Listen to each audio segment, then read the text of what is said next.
ایک مرتبہ شیخ شرف الدین بو ولی قلندر پانی پتی رحمت اللہ علیہ کے دل میں یہ خیال آیا کہ کسی ایسے شخص کا مرید ہونا چاہیے جو آسمان میں تصرف رکھتے ہوں، لہٰذا آپ آسمان اول پر گئے۔ کیا دیکھتے ہیں کہ حضرت محبوب الہی نظام الدین اولیاء رحمت اللہ علیہ مصلی پر نماز میں مشغول ہیں۔ پھر آپ دوسرے آسمان پر گئے، وہاں بھی یہی دیکھا۔ پھر تیسرے آسمان پر تشریف لے گئے، پھر بھی یہی کچھ ملاحظہ کیا۔ غرض کے اسی طرح ملاحظہ کرتے ہوئے آپ رحمت اللہ علیہ ساتوں آسمانوں پر گئے اور ہر جگہ حضرت محبوب الہی نظام الدین اولیاء رحمت اللہ علیہ کو مصلی پر نماز میں مشغول پایا۔ بعد ازاں 70 حجابات ظلمات کے بھی طے کیے اور ہر جگہ حضرت محبوب الہی نظام الدین اولیاء کو سفید مصلی پر استادہ دیکھا، اور آپ کے بائیں جانب حضرت شیخ رکن الدین ابو الفتح عالم نماز میں مشغول تھے۔ دوسرے روز حضرت شیخ شرف الدین بو ولی قلندر نے باقی 70,000 حجابات میں سے 50,000 حجاب طے کیے تو وہاں بھی حضرت محبوب الہی کو سجادہ سفید پر استادہ دیکھا۔ آپ نے اسی وقت حضرت محبوب الہی سے بیعت کی درخواست کی۔ حضور محبوب الہی نے فرمایا، بو علی، آپ کو بیعت کی مزید ضرورت کیا ہے؟ حضرت بو علی قلندر نے کہا، اب 24,000 حجابات باقی ہیں، ان سے بغیر وسیلہ پیر کے گزرنا دشوار ہے۔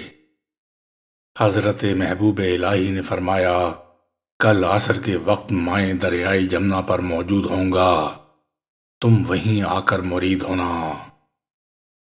جب عصر کا وقت ہوا تو حضرت دریا کے کنارے تشریف لائے اور سر مبارک سے کلہ اتار کر دریا میں ڈال دی۔ کلہ غائب ہو گئی۔ چند یاران طریقت جو ساتھ حاضر تھے، انہوں نے ہر چند اس کو ڈھونڈا مگر کہیں نہ پایا۔ پھر حضرت نظام الدین اولیاء نے پانی کے اندر ہاتھ ڈال کر شجرہ پڑھا اور شیخ شرف الدین بو علی قلندر کا نام لیا۔ تھوڑی دیر بعد جب ہاتھ مبارک پانی سے باہر نکالا تو حضرت امیر خسرو نے حضرت نظام الدین اولیاء سے اس واقعے کی نسبت دریافت کیا، جس پر حضرت محبوب الہی نے یہ حقیقت ظاہر فرمائی کہ بو علی قلندر نے خرد سالی میں حضرت خواجہ قطب الدین بختیار کاکی سے بیعت حاصل کی تھی۔ حضرت بو علی قلندر فرد کامل اور مظہر کامل تھے۔ آپ کو حضرت علی رضی اللہ تعالی عنہ سے بلا واسطہ تربیت حاصل ہوئی تھی، جس کی بدولت آپ جمیع کمالات ولایت خلافت کبریٰ پر فائز ہوئے۔ اس طرح آپ کی نسبت اویسیہ حضرت علی رضی اللہ تعالی عنہ سے ہوئی اور آپ نے اپنا لقب بو علی اختیار کیا۔ حضرت بو علی قلندر رحمت اللہ علیہ 20 برس تک دہلی میں قطب مینار کے پاس عوام الناس کو درس دیتے رہے، اور یہ بات ثابت ہے کہ آپ بہت زبردست عالم دین تھے۔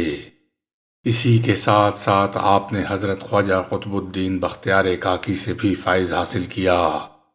اسی کے ساتھ ساتھ آپ نے حضرت خواجہ قطب الدین بختیار کاکی سے بھی فیض حاصل کیا، جو کہ علوم اسلامیہ کے بحر بے کراں تھے۔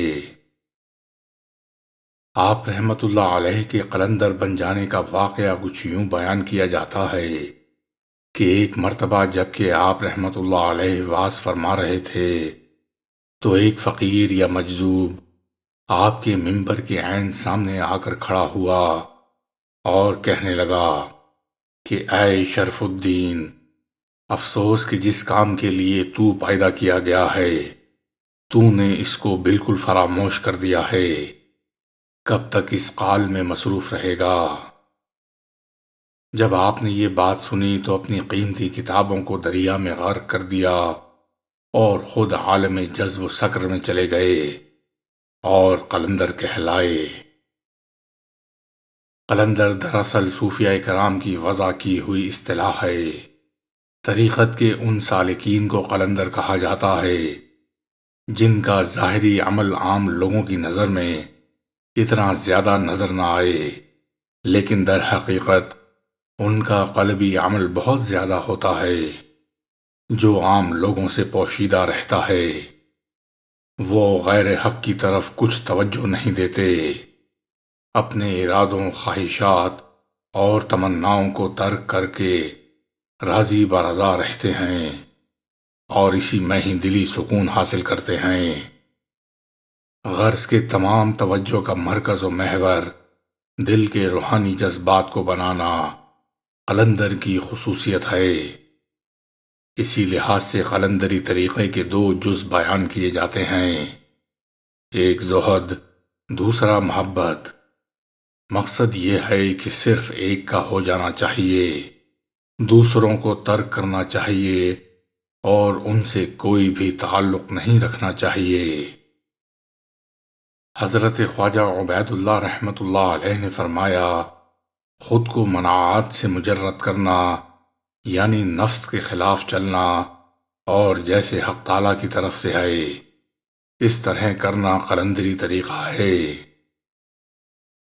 تحقیقات الصوفیہ میں بیان کیا گیا ہے، قلندر اس کو کہا جاتا ہے جو تارک الدنیا ہو، مجرد ہو اور نفسانی لذتوں سے دور ہو۔ کشف اللغات میں قلندر کی تعریف کچھ یوں ہے، قلندر اس کو کہا جاتا ہے جو دونوں جہانوں سے آزاد اور صرف معبود میں محو ہو۔ غرض کے معرفت نفس، راضی برضا رہنا، اپنے جذبات و خواہشات اور ارادوں کو ترک کرنا، استغناء، عالی ہمتی، مسلسل جہد قلندری طریقہ کے اجزاء ترکیبی ہیں۔ اسی کیفیت کا نام مستی ہے اور مستی میں قلندری طریقہ کی پہچان ہے۔ علامہ اقبال نے بھی قلندریت کا یہی مفہوم بیان کیا ہے۔ اقبال کے نزدیک قلندر وہ ہے جس کے دل میں دنیا کے خطرات اور مشکلات کا خوف و ہراس نہ ہو۔ قلندر کو جو روحانی فتوحات حاصل ہوتی ہیں وہ کسی بادشاہ کی فوجیں بھی حاصل نہیں کر سکتی۔ علامہ اقبال فرماتے ہیں، ہزار خوف ہو لیکن زباں ہو دل کی رفیق، یہی رہا ہے ازل سے قلندروں کا طریق۔ قلندریہ طریق کا راز مستی میں مضمر ہے۔ مستی کی تعریف اس طرح کی جا سکتی ہے کہ مستی جذباتی اور تصوراتی انسان کے ہمت کا مظہر ہے جو حق اور انصاف سے نمودار ہوتی ہے اور حالات کے دستور کے موافق عمل کا رخ اختیار کرتی ہے، جو تردد اور تعویلات کے توہمات سے بالاتر ہوتی ہے۔ یعنی مستی کا مفہوم عمل صالح میں مضمر ہے اور عمل بھی وہ جو ناکامی سے روشناس نہ ہوتا ہو۔ یہی وجہ ہے کہ مستی کی وجہ سے زندگی جہد مسلسل بن جاتی ہے اور لاکھوں انسانوں کے روحانی، ذہنی، اخلاقی اور سیاسی اصلاح کا باعث بنتی ہے۔ غرض کے مستی عشق الہی کی اعلیٰ و عرفہ منزل ہے۔ جوش، جذبہ، محویت اور استغراق اس کی خصوصیات ہیں۔ ایک صاحب نظر حضرت علی رضی اللہ تعالی عنہ کے تدبر اور عمل کو قلندری کی مستی کی بنیاد قرار دیتے ہیں۔